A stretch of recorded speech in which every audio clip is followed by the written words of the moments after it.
Dans la deuxième partie, on va voir la rentabilité d'un projet d'éco-construction, construire avec ou sans une certification, puis les meilleures recommandations de matériaux, de structures et de finition. Fait que là, il y a plusieurs choses que je vais accélérer parce que vous allez les avoir en note, mais on peut se rendre à l'heure que prévue ou se garder une demi-heure de période de questions. La rentabilité, ça va vous donner des arguments pour vous ou pour vos clients. Donc l'objectif, la stratégie de financement d'un projet de maison écologique. Donc l'objectif, chauffer, entretenir et rénover moins, réduire les coûts fixes le plus possible, puis payer plus vite son hypothèque.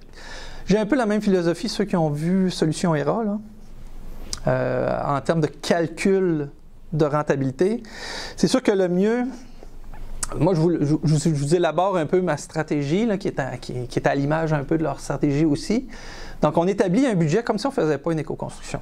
C'est là qu'on peut le voir si c'est rentable ou si ce ne l'est pas. On ne se dit pas, ben, on va mettre 20% de plus puis elle va être écologique. Non, non. On se fait un budget avec notre conseiller financier selon nos revenus, puis on se tient à ce budget-là. Puis s'il faut, pour le 2, le 6% du coût plus cher, ben, on va réduire la maison de 2 ou 6%, et c'est pas beaucoup ça. Vous allez couper de 2 pieds sur votre maison, dans un sens, vous allez réaménager, puis vous allez l'avoir sauvé, votre différence de prix. Vous allez aller respecter votre budget, mais vous allez avoir une maison avec des matériaux plus écologiques ou qui aura plus d'isolant.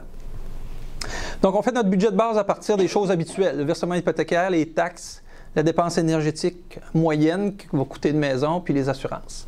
Ça, les conseillers financiers peuvent avoir des coûts moyens ou vous connaissez votre maison ordinaire, elle dépense combien. Bien, vous pouvez utiliser ce budget-là. Donc, planifier en détail le concept et les étapes. Donc, l'idée, c'est de diminuer la surface en pieds carrés. On peut aller jusqu'à 8% des fois, selon le type de maison écologique, pour réussir à aller compétitionner, si on veut, la différence de prix. Des espaces et des meubles multifonctions. La plomberie regroupée. Ça, généralement, en technique d'architecture, vous avez pas mal ça. Mettre les cuisines, les salles de bain du même bord de la maison. Quand on est à 2 étages, on les met une par-dessus l'autre pour que la plomberie soit dans le même coin. Mais il existe un autre principe qui est la plomberie à circuit fermé. C'est qu'au lieu que l'eau chaude, ça, un plombier connaît ça. Ça, moi, je ne le connais pas à perfection, mais ça s'appelle comme ça. Ça permet à l'eau chaude de circuler dans un conduit en boucle, puis de juste sortir au moment où on le demande. Et pas toujours en mouvement, mais ça permet de ne plus attendre après l'eau chaude, puis ça augmente l'efficacité. Je ne connais pas le principe exact, là, je fais juste vous donner l'info que ça existe. Puis ça ne coûte pas beaucoup plus cher en termes d'implantation dans une maison. Mais il s'agit de vérifier là, auprès d'un plombier ou de faire une petite recherche, vous allez trouver ça. C'est de la plomberie en circuit, en boucle continue ou quelque chose comme ça. C'est décrit dans le code, puis c'est même dans on peut avoir des points lead quand on fait une maison lead aussi avec ça. Donc c'est vraiment un principe, c'est pas inventé, là, ça existe pour vrai. Mais regrouper la plomberie, on diminue les distances, on met le chauffe-eau pas trop loin, et on peut utiliser différents autres appareils là, qui sont reliés à la plomberie. Donc, pour diminuer le prix de construction, évidemment, moins de tuyaux, on attend moins longtemps notre eau chaude. Construire avec l'air ouvert au sud. Donc, lorsqu'on fait un principe de conception solaire, bien, on va mettre les aires ouvertes au sud, on va mettre les pièces qui peuvent être moins chauffées du côté nord, qui peuvent avoir des fenêtres plus petites, comme les chambres, des rangements, la buanderie, s'il est à part de la salle de bain. Et les aires ouvertes vont être en avant, puis là, on peut jouer avec l'orientation. Le lever du soleil, ça peut être la salle à manger, puis le salon avec l'air ouverte, qui va Puis ce qui est important aussi, c'est que la fin de la journée, quand le soleil est bas, il est quand même assez fort l'été, c'est de ne pas mettre une chambre de ce côté-là. La chambre du côté nord-ouest, c'est ça. Le côté ouest pour les chambres, c'est pas les bons côtés, parce qu'il va quand même avoir un gain solaire en fin de journée, puis là, il va faire chaud dans la chambre quand c'est le temps de se coucher. Donc, on est mieux de mettre les chambres du côté nord, nord-est, que de jouer sur les côtés ouest. Des rangements dans les espaces perdus, beaucoup au nord. Utiliser le garage du côté des vents pour protéger les vents. Mettre le hall d'entrée aussi. Faire un hall à 2 portes, un vrai vestibule qui a vraiment 2 portes pour l'hiver. Bon, faire le plus de choix de matériaux écologiques. Donc là, on a des concepts de base qui influencent notre conception vers un bâtiment qui serait plus rentable. Donc, ça nous donne des stratégies un peu pour qu'on puisse rester dans notre budget puis jouer dans le budget. Je n'approfondirai pas beaucoup ça, ça se fait en développant notre concept, mais en pensant quand même un peu bioclimatique. Hein? Le côté nord, c'est le côté où on essaie de mettre les plus petites fenêtres puis où on se protège des vents puis on peut mettre des espaces moins éclairés. Là, maintenant, tu fais un garage à l'ouest? les vents dominants? Il peut être à l'ouest, il peut être au nord, il peut être au nord-ouest. Dans ces eaux-là, dans ces côtés-là. Puis ça peut être aussi comme un atelier, ça peut être une pièce qui se rajoute après. Ça... Ben, je veux dire, ça dépend. Est-ce que si tu vois les couchers de soleil aussi là, à l'ouest, là, moi je ne mettrais pas mon garage à l'ouest là, parce que Moi non plus. je scraperais ma vue. Oui, ben c'est ça, là. Ça dépend du site, là. Ça dépend vraiment là, du bioclimatique qu'on parlait tantôt, là, justement. Ça... Il y a tout un côté d'assurance qu'on peut jouer aussi avec une maison écologique. Donc, une maison qui est moins combustible par une toiture en acier, par exemple. Des fois, c'est de sortir l'argument à notre assureur. Parce que l'assureur, des fois, il va y aller normalement. Non, non, moi, j'ai une maison écologique. J'ai un toit qui a moins de risque de s'enflammer. J'ai des drains sous mon chauffe-eau pour empêcher d'avoir un dégât d'eau. J'ai pas de sous-sol, fait que j'aurai jamais de problème d'humidité. J'ai un chauffage solaire passif, j'ai un système énergétique beaucoup moins fort, j'ai moins besoin d'une grosse fournaise. Donc, c'est tous des éléments qui peuvent avoir un impact sur vos coûts d'assurance à la baisse. Vous avez 2 compagnies seulement qui font de l'assurance de prêts hypothécaires. Puis, chez Genworth, il y a une considération pour les bâtiments LEED. Donc, il y a vraiment moyen d'avoir un peu moins de frais d'assurance. Au niveau des biens personnels aussi, il peut y avoir quelque chose à faire, mais c'est plus relié au risque d'incendie général. Il y a moins d'éléments un petit peu là-dessus. Les rabais indirects pour la durabilité, donc c'est ce que je viens de dire. Au niveau des matériaux, des équipements qui vont être moins puissants. Les rabais des risques indirects pour les matériaux de toiture, bon, c'est beau. Équipement de chauffage moins puissant. C'est pas pire, je connais ma matière. Il ne faut juste pas que je me répète. OK, ensuite. Donc, si le budget ne permet pas par la suite d'aller avec ça, mais on peut y aller d'une façon évolutive. On va le voir aussi au niveau de la structure, mais si on commence avec un bâtiment plus petit, qui est dans le même budget, mais qui a un rendement énergétique tellement meilleur qu'on libère un 200 $ peut-être par saison, ou c'est que les économies qu'on fait sur notre dépense énergétique grâce à notre structure, notre isolation, notre gain solaire, il ne faut pas l'envoyer ailleurs, il faut le remettre dans notre hypothèque. Il faut accélérer le paiement de notre hypothèque par la performance de notre maison. Donc, elle va devenir encore plus écologique. Non seulement vous allez avoir respecté votre même budget, parce que votre bâtiment va avoir été fait en fonction d'avoir plus d'isolant, mais au même prix. Vous allez avoir rapetissé peut-être un petit peu le bâtiment, mais vous allez avoir d'autant plus d'économie d'énergie, plus de liquidité, puis il ne faut pas la mettre en dépense folle, on paye plus vite notre maison. Parce que vous savez que l'hypothèque, quand vous la prenez, vous avez une maison sur 25 ans, vous la payez quand même quelques fois. Hein? Au début, là, les premières années, on paye 20 piastres de capital là, sur les premiers termes, c'est complètement ridicule. Là. On paye de l'intérêt sur 90% du montant. Puis ça prend 10 ans là, avant de se dire qu'on paye le tiers de capital. Puis à la fin, le dernier terme, ben, là, tu payes 5 piastres d'intérêt, puis tu payes 800 piastres de capital. Mais... Donc, on a tout intérêt à accélérer.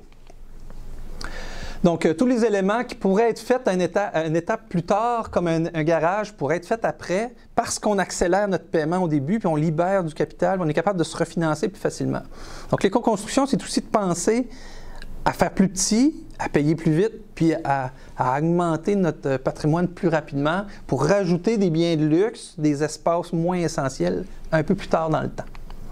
Une petite parenthèse sur l'étage, je vais y venir dans la structure tantôt, mais on peut planifier des chevrons de toiture déjà faits pour qu'ils soient habitables. Le bâtiment est plus petit, un jour on va se faire un atelier de peintre, les enfants ne sont pas arrivés, on va faire 2 chambres, mais la structure est toute prévue, il va juste vous rester à fermer, mettre votre gyps. Les chevrons vont avoir coûté peut-être sur le gros projet, 2-3 000 piastres de plus. Même pas? C'est même pas 100 piastres. C'est 104 piastres. Ah, sur l'ensemble? C'est rien. Non. Mais s'il est prévu, c'est pas grave que le comble soit avec une structure vide d'un petit bout de temps, il va y avoir de l'isolant. On la tasse, on finit. C'est la structure qui coûte cher. Donc après ça, vous percez votre trou, rajoutez votre escalier, 5 000 piastres d'escalier, 10 000 de finition. C'est fait, puis vous n'aurez pas fait un agrandissement de 75 000, vous allez avoir fait un agrandissement de 10, 15, 20 000, puis vous allez avoir vos 2 ou 3 pièces de plus parce que vous avez fait faire vos chevrons pour pouvoir agrandir dans le grenier. C'est des bonnes stratégies pour des jeunes couples qui n'ont pas de famille. C'est ça. Ils veulent construire, mais ils veulent... C'est comme genre, avoir accès à la propriété, mais penser le futur. Tu sais, la vie, c'est mobile. Oui. Quand je fais un plan pour une cliente, là, tu sais, en design, là, ben, je laisse toujours comme l'espace pour qu'elle modifie quelque chose dans quelques années, tu sais. Que c'est vivant. C'est pas tout. Faut que le bâtiment soit pensé pour qu'il puisse vivre, pour qu'il puisse évoluer. En plein ça. Donc, c'est bon pour les poutrelles de plancher qui ont des plus grandes portées, mais c'est bon pour les chevrons de toiture aussi. Quand on prévoit du neuf, c'est une bonne idée de le faire comme ça. Ça coûte toujours moins cher à agrandir par en dedans que de refaire une fondation, de refaire la finition, de refaire une toiture. Bon, ici, je donne certains exemples qui correspondent à ce que je disais, là, mais sur 25 ans, là, si on applique comme il faut les rabais d'énergie sur notre capital, on peut aller chercher 30 000 $ parce que sur l'intérêt, ça paraît beaucoup. Donc, 30 000 de plus pour notre retraite, là, si cet argent-là est mis en REER, ben c'est 50 puis 60 000 là, qui va y avoir de plus. En considérant qu'on prend notre économie d'énergie et qu'on paye notre... C'est ça. Il ne faut pas se payer du luxe puis voyager tout de suite. Dans le début, là, ce qui presse, c'est de baisser le capital le plus vite possible. Ben, moi, je ne suis pas d'accord avec ça, parce que c'est tout de suite comme ça. Comment? Moi, je ne suis pas d'accord avec ça, parce que c'est tout de suite comme on vit, c'est pas plus tard. C'est pas tout de suite, c'est pas qu'est-ce qui va se passer. Moi, dans le fond, la comparaison, c'est pour un budget équivalent. Ouais. Tu as un budget qui était dédié à l'habitation, mais tu essaies d'avoir le moins possible Je comprends. d'intérêts inutiles à payer. Oui, je comprends, mais quand même, on essaie comme tout de suite. Oui, mais l'idée, c'est pas de se priver, c'est que le surplus d'argent dégagé sert à payer ce qui nous coûte le plus cher dans la vie, puis c'est l'intérêt des hypothèques. Mais juste un, pas deux. Oui, bien, des fois, c'est ça. C'est que les gens ont un conseiller financier ou ils n'ont pas, là. Ils vont plutôt voir la banque, voir c'est quoi le maximum que je peux emprunter. Il ne faut pas que tu empruntes le maximum. Parce que là, tu vas juste payer ta maison toute ta vie, là. Tu ne feras rien d'autre.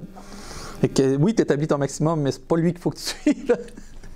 Vous allez le voir un petit peu dans la vidéo de Caroline qui parle du financement. Elle est claire là-dessus. Là. Elle dit que sur 10 personnes qui viennent essayer de se construire une maison, il y en a 2 en bout de ligne qui vont le faire. Parce qu'il y a tellement de prix, de coûts à côté de notaires, de taxes, de ci, d'imprévus, puis que le monde essaie toujours d'emprunter le maximum. Là. Puis là, tu vis juste pour payer tes dettes au lieu de vivre pour te libérer du temps. Alors qu'on est dans un pays riche où, en théorie, on devrait pouvoir travailler beaucoup moins si on s'endettait un petit peu moins.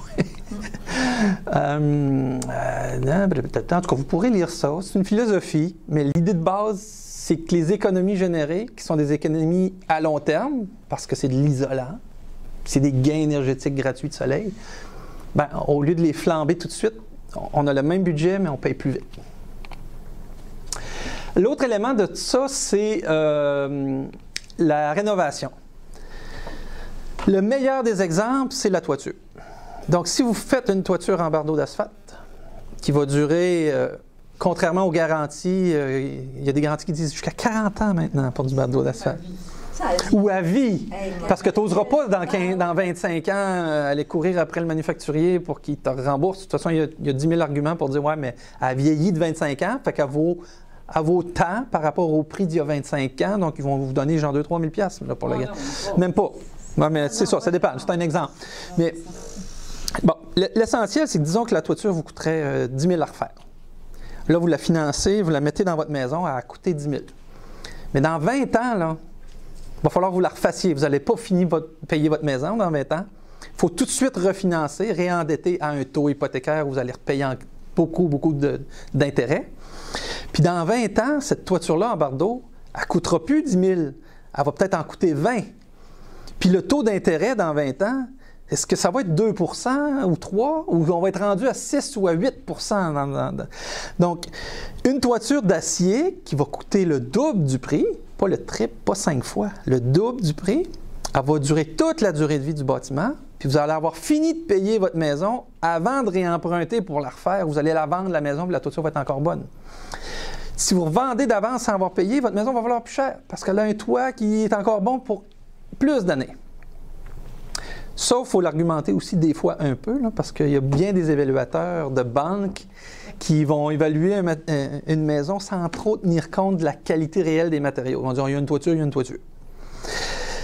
Mais disons, quand on vend soi-même notre maison ou qu'on est présent, on peut plus faire ressortir ces avantages-là. Moi, je pense qu'une maison écologique a encore plus de bonnes raisons d'être vendu par soi-même là, ou du proprio, là, ou, parce qu'on peut faire sortir les avantages puis montrer les dépenses énergétiques. Regarde, ça coûte 400 $ par année chauffer et fournir l'électricité dans la maison, là, pas 1200, 1500, 1600. Là. Mais là, les compagnies d'assurance maintenant, quand une toiture en acier a plus de 50 ans, ils exigent qu'on remplace la toiture. Beaucoup par ouais. Ça m'exaspère. Ça va dépendre des compagnies. Donc, ça fait faire, puis ils te donnent. Moi, j'ai appelé d'assurance, puis ils m'ont rien donné. J'ai fait faire toute la toiture en tôle. OK, ouais. Ça m'a coûté 17 000 $. Ben, moi, ce que je crois. Ouais. Je veux dire, ils m'ont rien donné dans les assurances, là, tu sais. Mais en principe, on est aussi dans cette révolution-là où de plus en plus de gens le font, puis les assurances, eux autres, ils suivent la moyenne. C'est pas eux autres qui vont prendre les devants. Eux autres, ils vont évaluer le risque. Si le risque diminue, ben le risque va diminuer dans 20 ans puis dans 30 ans, puis les exigences vont changer. Les chauffe-eau, c'est pareil. Un chauffe-eau, c'est 10 ans, mais selon certaines conditions, ils ne t'achalent même pas. Là. De béton, vous pouvez mettre un léger colorant, vous pouvez insérer des résidus de verre dedans. Il y a comme à la maison R132, là. Je ne sais pas si tu as remarqué, là, sur le plancher du salon, il y a une insertion de... Pour améliorer le ciment, on peut faire des ajouts cimentaires aussi. On peut faire des ajouts de fumée de silice, on peut rajouter on peut jusqu'à enlever 30 % du béton dans le béton. Mais il faut avoir un gars de fondation. C'est surtout la dalle que c'est important de faire ça, mais on peut le faire pour les murs de fondation aussi. Sans diminuer la résistance, là, que les murs soient à 20 MPa quand même. On peut faire, ils appellent ça des ajouts cimentaires ou des... on peut faire insérer du verre, mais bon. Oui, ça va être des extras. Mais la fumée de silice, moi, je comprends souvent, on met ça dans le garage. Oui, ou les galeries extérieures qu'on ne veut pas qu'ils se désagrègent. Oui. OK, mais mais c'est aussi un ajout cimentaire écologique. Okay. Si on en met plus, ça fait moins de béton, puis ça durcit beaucoup le béton. Ça augmente sa durabilité, mais ça augmente les coûts. Il y a aussi l'aménagement extérieur, donc aller en polyculture, en gazon. Ça, je vous donne la recette dans ma note de cours. Ma note. OK. Un projet de maison écologique est toujours plus rentable. Là, je donne des exemples qu'on a parlé un petit peu. Je ne vais pas toujours avancer à mesure, l'exemple de la toiture. Excuse-moi, j'ai une question qui me passe depuis vraiment le début. Là. Ah oui, non? Le composite. Composite. Ce que tout le monde se garoche pour acheter ça puis se faire des beaux planchers de composite de galerie. Là. Ah, OK. Il y en a genre que c'était comme... Du fil de verre, non? C'est les compagnies comme Fiberon qui remplacent le 2x6 bois traité, là, mais c'est comme un recyclé. Là. Du plastique recyclé? Ouais, comme des... OK. Oui. Ben, c'est du plastique recyclé. C'est chaud. Ça se contracte et ça se décontracte au froid puis au chaud. Ça bouge. C'est très, très, très durable, mais c'est chaud. Oui. Un client qui veut marcher nu-pied, là, il faut qu'il aille des nuages. Parce que... moi, c'est ça, je vais prendre conscience. Oui, mais même s'il est pâle, il devient très chaud. Oui, OK. C'est le désavantage. Mais c'est sans entretien, mais c'est le fun de marcher sur du bois, me semble. Mais bon, il y a trois bons bois. Il y a le cèdre, mais qu'il faut de plus en plus éviter parce que c'est très long à renouveler. Maintenant, quand je voudrais finir comme genre la boucle du composite, là, à quand le client est tanné dans une couple d'années avec ça, qu'est-ce qu'il fait avec ça? Est-ce que ça se recycle? Oui, c'est du plastique recyclable, recyclé. Puis ça se recycle? Oui, mais il ne faut pas que tu le mettes avec ta structure de... Il faut que tu enlèves toutes les vis et les choses, là, mais ça devrait se recycler normalement. Mais c'est du plastique. Oui, c'est des bouteilles fondues, puis ils vont le refondre, puis ils vont en refaire d'autres. Normalement. Mais il faut vraiment que ce soit le Cascade ou le Cascade en fait un, là. Puis les autres, ils le font à partir de leurs bouteilles. Ils recyclent des bouteilles, puis des tapis, puis des emballages. C'est un choix écologique. Oui, c'est plus cher que le reste, mais c'est sans entretien, mais c'est le coût qui est élevé, mais c'est un choix durable. Sinon, ça va être le mélèze ou la pruche. Ouais. C'est des bois qui durent longtemps. Le cèdre, il faudrait l'éviter parce que ça prend longtemps à pousser. Quand on détruit une cédrière, ça ne repousse quasiment pas. Ça prend des centaines d'années. Ouais. C'est pour ça que le contact signature, c'était l'épinette qui prenait. Oui. Lui, c'est l'épinette, puis la pruche, puis l'autre, non, c'était pas de la pruche, c'est du mélèze. On pouvait avoir ses parements en mélèze. Puis le stuff qu'on met sur le bois, là, ça se vend à quelques... Là, il faut mettre encore de l'huile. C'est encore de l'huile pour le dehors, là, mais... Le lifetime. Ah, OK, oui. Lifetime, ça, ils se vendent partout. Là, je le connais pas, celui-là. C'est pour protéger le bois d'un patio? Ça fait comme un effet. Ça fait vieillir le bardeau, là, genre, pour qu'il ait l'air de 250 ans. Toutes les bâtisses, là. Ah, mais Contact Signature ne met pas ça. Ils ne l'offraient pas sur un de leurs produits? Ça rendait le panneau, leur planche d'épinette déjà grise un peu, mais ça protégeait. Ah, là. il offrait ça? Oui, il offrait. Oui, il l'offrait. Ben, c'est parce que ce produit-là, il est vraiment trippant, là, mais ça dépend des Mais il goûts, là. est-tu écologique? Oui, il est écologique. Je l'ai vu dans un site de chez... Oui, je pense que oui. C'est une petite poudre, puis... Ouais. Ça, dans l'eau, c'est l'eau qu'ils mettent dessus. Il y a aussi Tu connais quelque ça? chose. Non? Il y a aussi quelque chose d'autre que j'ai vu, c'est de brûler le bois. Oui, oui, oui. Mais Torréfié, du bois torréfié. c'est bon, puis bon, il y a deux choses. Le bois torréfié, c'est d'abord de la haute énergie. Donc, c'est un bois qui est cuit. Donc, c'est à haute température pendant longtemps. Donc, c'est une haute énergie grise. Ça le rend plus sec et plus fragile. Donc, quelqu'un là, qui ne veut pas voir des petites égratignures, là, dès qu'il va frotter sur le bord, ça va faire une petite égratignure. Moi, j'ai vu un Japonais qui faisait ça Au chalumeau, là. Oui, on peut faire des meubles avec ça. Oui, mais pour faire un parement extérieur, il faut que tu l'achètes fait en usine. Puis il y a eu une batch qui venait de Chine, puis ça a détruit la marque. Il y a plein de monde qui ne veut plus utiliser ça parce qu'il avait utilisé un cheap, là, mais il n'était pas cher, mais il valait pas cher, puis il n'était pas résistant. Donc, en théorie, ça rend le bois imputrescible. Puis les bébites ne vont pas dedans, mais il devient plus sec et plus égratignant. Fait qu'il il reste pas très beau. Tu peux l'huiler pareil, mais. Mais ça prend un bois spécial avec une huile spéciale. Comme par exemple l'érable, on peut pas huiler ça. On peut pas faire un plancher d'érable huilé. Il absorbe pas. Il absorbe pas l'huile. Non, c'est ça. Ouais, les planchers, il faut les faire en mélèze, en plein d'autres choses, mais pas en érable. Oui. On peut les faire même en cerisier, ça c'est un bois local, mais pas en... L'érable sont pas... Non, l'érable, on peut avoir ça l'huiler, ça absorbe pas l'huile. Est-ce moyen de sabler? Je peux pas les huiler. S'ils sont déjà en érable? Ouais. Non, vous ne pourrez pas les huiler. Il va falloir qu'ils soient... Ça existe ciré, mais là, ça commence à être compliqué. Ça, je connais pas ça assez, mais ça peut se faire. Sinon, ça va être verni. Puis en merisier? Oui. Merisier, ça va s'huiler. Un plancher verni qui serait dû pour une nouvelle couche, mettons, là, d'être fait, c'est un moyen de... Tu peux le sabler puis l'huiler après. Oui. Ouais, mais un bois qui a été huilé, tu ne peux pas le vernir. Non. Il faut que tu le décapes, il faut que tu enlèves une couche. Ah, faut que tu l'enlèves. Mais normalement, si tu l'as fait imprégner d'huile pour qu'il soit facile d'entretien, il ne sera jamais... Il y a de l'huile qui va finir par aller par en dessous, par les craques, là. C'est parce que, tu sais, ma maison, là, je la rénove, tu sais, puis je les ai toutes huilées, mes planchers, c'est les planchers ancestrales de la maison, là. Tu sais, fait qu'à un moment donné, genre, j'ai enlevé comme un pouce. Ouais. D'origine, il devait en avoir deux, là. Ouais. Là, je les ai toutes huilées, mais là, c'est parce que je vais partir, puis je vais la louer, ma maison. Fait que là, ça me tentait plus de... Je voulais comme genre, comme enlever l'huile, là, faire les décaper, puis les faire vernir, tout simplement. Ouais. Ben, si tu es saturé d'huile... Tu ne feras pas plus dur à entretenir pour un locataire. Oui, il va vivre avec. C'est tout. C'est une dépense. Parce que si tu le vernis, tu vas arriver, ton plancher va être scrap. Ben oui. Mais à l'huile, il ne sera pas scrap. Ben oui, rassure-moi. À l'huile, il va être beaucoup plus facile à réparer si tu en reprends possession de ta maison. Ben oui. Bien, les principes s'appliquent pareil en rénovation. Ça dépend à quel point qu'on veut démolir, là. Parce qu'à la limite, là, une maison qui serait assez grande, vous pourriez rajouter un double colombage en dedans. Sans défaire rien, faites juste rajouter un colombage, remettre un gyps neuf, puis vous allez doubler votre capacité énergétique. C'est pas un colombage, tout à l'heure, là. C'est comme rebâtir un autre mur devant l'autre. Vous prenez vos fils électriques, vous les ravancez, vous ravancez vos boîtes, puis vous re-shootez de l'isolant. Il y a des petites choses de base à prévoir, mais ça peut être une façon. On peut juste rajouter de l'isolant dans notre toit. La fondation, peux-tu faire ça juste à la fondation? La fondation peut être juste mieux isolée à la solive de rive. À l'intérieur, vous pourriez mettre un 4 pouces de styrofoam. C'est ça. La norme, c'est rendu 3.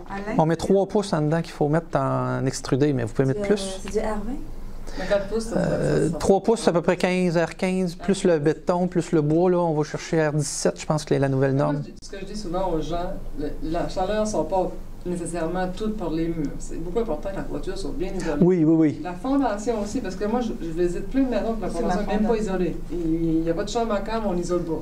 Puis après ça, des fenêtres, les ouvertures. Oui, les ouvertures. Les murs, là, à la limite, là, c'est pas secondaire, mais... Non. C'est pas la première chose à faire. C'est comme les problèmes d'eau, là, c'est souvent les gouttières.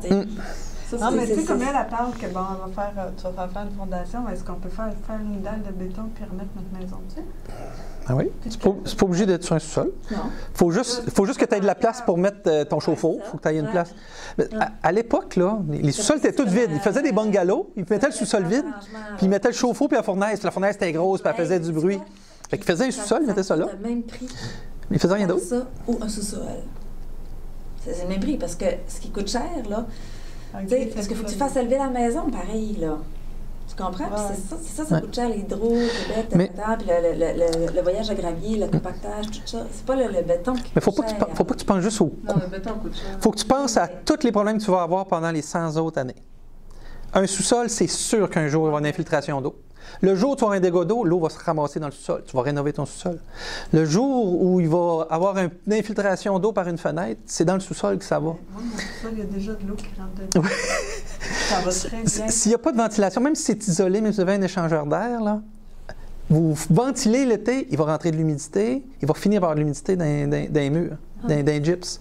Vous mettez un couvre-plancher, dès que ce n'est pas du béton, un jour, sous votre couvre-plancher, il va y avoir de la moisissure dans un sous-sol. C'est sûr. Il faut qu'il soit en béton. Il y a toujours des solutions, mais il va falloir que tu isoles, il va falloir que tu mettes une pompe, il va falloir que tu mettes tel couvre-plancher, il va falloir que tu ventiles plus, il va falloir que tu mettes des fenêtres ici, il va falloir que tu mettes des margelles, il va falloir que tu creuses ton drain dans 20 ans, parce qu'il faut refaire les drains tous les 20 ou 30 ans. C'est sûr qu'il va y avoir quelque chose à faire de plus que si tu fais ça sur une dalle. Et c'est sûr. C'est sûr. Il y a des bénéfices, mais il y a toujours un risque, puis il y a toujours de l'humidité, il y a toujours de la fraîcheur, il y a toujours un risque de quelque chose de négatif. Oui, il y a le radon. Le radon, ben, il vient d'un sous-sol, il vient pas. Quand il y a une dalle, s'il y a une fissure, il y a un risque. Il peut y avoir des radons pareil. Mais il faut faire les mêmes mesures que pour un sous-sol, sauf que le sous-sol, les murs, les trous de drain, partout, il peut rentrer du radon. Sur une dalle ressortie du sol, ben, il est étanché, il y a plus de styrofoam.